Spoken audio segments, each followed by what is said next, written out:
abana niko Pacifique Mahirwe muri Rwanda. Umunsi ngiye kubasomera inkuru yitwa Gira Amatsiko.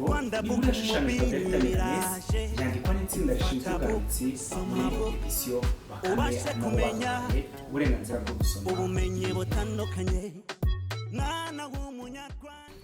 Seneza n'umwana w'umuhungu ugira amatsiko. Afite imbwa yitwa Kirori.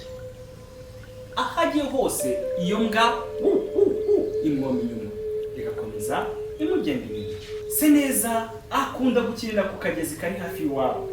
Akora ubwato mu duti n'ibibabi akabusunika mu mazi yitegereza uko bugenda bureremba.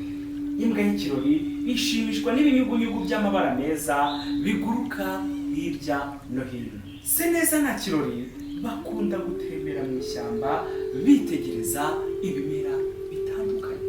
Iyo inyoni zibabonye nta kindi zikora, ziraguruka zikigendera. Iyo Seneza arushye ashaka ahantu hitaruye hari amahumbezi, hari akayaga keza, hameze neza, akagira ate akaryama akaruhuka.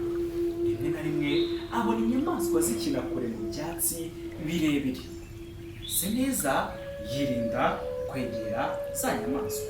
Umunsi umwe yatwawe n'ibyishimo byo kureba ibikeri bisimbaguruka mu mazi. Imbwa y'Ikirori iramucika. Ayihamagaye, Kirori we, Kirori we, Kirori we. Imbwa arayibura, ariko mu gukomeza guhamagara kubw'amahirwe abona ije imusanga iri kumwe na Mutoni, inshuti ye bakundaga gukina. Seneza arishima cyane, aranezerewe. Kugira ngo basabane, Seneza yasabye Mutoni ko batahana bagasangira ifunguro nyina yamuteguriye.